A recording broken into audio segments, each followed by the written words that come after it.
Hello everybody, welcome back to Dude Ranch DIY. My name is Jake. If you are just tuning in for the first time, welcome to the Dude Ranch. We are out here in the wood yard and I'm by myself this morning. It is actually Easter Sunday this morning, and by now you have already seen the video showing the expansion to the wood yard, so that is super exciting. But before this whole project kind of took off and Chris and I started clearing all these trees, we were working on a different project. This old green bean hay elevator here that we had converted to have its own motor and be basically a firewood conveyor. If you've been following along, you know that we've been going through all different types of modifications and issues and breakdowns and everything. But the last video that we left off with this thing was that we riveted all the paddles, put on all new connecting, link chains, mounting chains, and riveted all the paddles. And since then, we hadn't had a chance to really test it out. So today, I'm just going to take a little bit. I don't have a ton of wood cut up. I cut up like 2 logs from this pile here behind me of some sugar maple and birch that you will see right here. This sugar maple was the one that was just squirting out a ton of sap when I cut it, and it got the camera pretty good. And then I have some ash rounds over here. So I only have about 45 minutes before we're actually headed up to Sarah's parents' house for a little family like brunch thing or whatever, I guess. So we're just gonna see what we get done. No rush, but I thought this sugar maple and birch that was fresh and green and heavy and wet would be a good first test for the firewood conveyor. And since Chris is not here, it'll be a good test to see how the newly modified angled catch tray works to funnel all of the wood in on its own and drop down onto the conveyor at a natural pace, and see how this conveyor does. So I'm excited to try it out. I know you guys have been waiting a long time to see this come to fruition, but we finally have the opportunity. By the way, you'll see I am wearing some new safety glasses. I actually reached out to this company. They are called Heatwave Visual, and I saw them. They had like a little booth or kiosk at the Northeast Arbor Expo that I went to a couple weeks ago. And these, believe it or not, are polarized and Z87 safety glasses. And they're pretty sweet. If you have seen my taste of safety glasses, I like big frames. One, because they look ridiculous and I think it's pretty funny, and 2, just because doing tree work, we're always looking up and there's sawdust everywhere, so the bigger the surface area to protect the eyes, the better. So I reached out to them. They said that they were happy to work with me. They work with a lot of blue collar kind of guys, so they actually sent me and Chris each 2 pairs, which is awesome. So this is the laser face. You'll see it has some nice red, white, and blue styling on the edge there. Again, polarized, full Z87. I don't know if you could see that right there, ANSI Z87. And they were nice enough to give me a coupon code. That is going to be Dude Ranch 10. I'll put it down below, and I'll put a link to their website. They have all different styles of safety glasses, some not quite as ridiculous as these, and just regular sunglasses too. So that's Heatwave Visual, coupon code Dude Ranch 10. Go check them out.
Alrighty guys, that was exactly a half an hour that we were splitting. Let me show you what we got done. We got all of that maple and birch split up, all those rounds that were there. And then we got, I don't know, like maybe 4 of these ash rounds.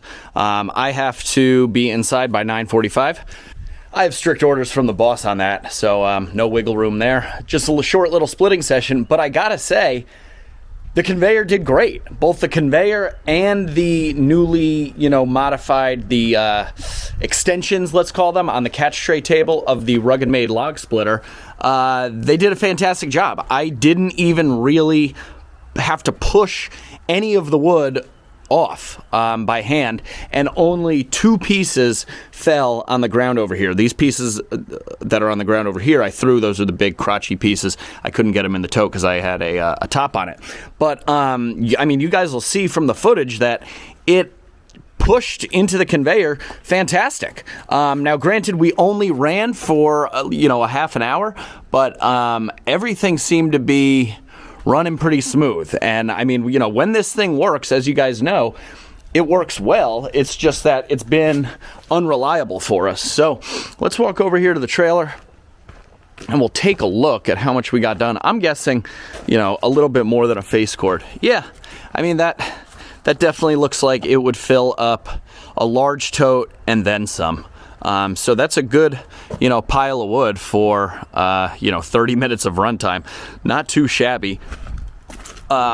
This conveyor, it's been a process, but it's starting to finally take shape, and I'm hoping that these rivets are, a crucial part of that. If you guys haven't seen, we put rivets in and cut new bars and put in all new mounting chain links on there for every paddle. So I'll put a link to that video up above in case you want to go back and see that. I also have a whole playlist that I made on this conveyor. I don't have many playlists on the YouTube channel. I think I have some on the Wicked Grapple, one on the WoodMaxx chipper, and then one on the Green Bean back here. So go and check those out and you can kind of see the whole conveyor evolution. I hope everybody at this point had a good Easter, because I'm filming this on Easter Sunday, and you're probably not going to see it for a couple days. So hope everybody had a good Easter, and we'll catch you on the next one. So as always, guys, thanks so much for watching. I really appreciate it. If you would, go check out Heatwave Visual. Again, I'll put a link down in the description. That is discount coupon code DudeRanch10. They make all different types of, safety glasses, just regular glasses, and I'll be showing off another pair, a different style, in the coming days here, because like I said, they sent Chris and I each 2. So thank you to Heatwave Visual for hooking us up with some sweet shades, if I do say so myself. If you're new to the channel, please consider hitting that subscribe button down below. If you would be so kind, give us a big thumbs up. It really helps out the channel, trying to get to 10,000 subs in the next couple months here, so that would be awesome. Questions, comments, or feedback, throw it down in that comment section. But for now, I'm Jake. This is Dude Ranch DIY. Thanks so much for watching. We'll see you guys here next time.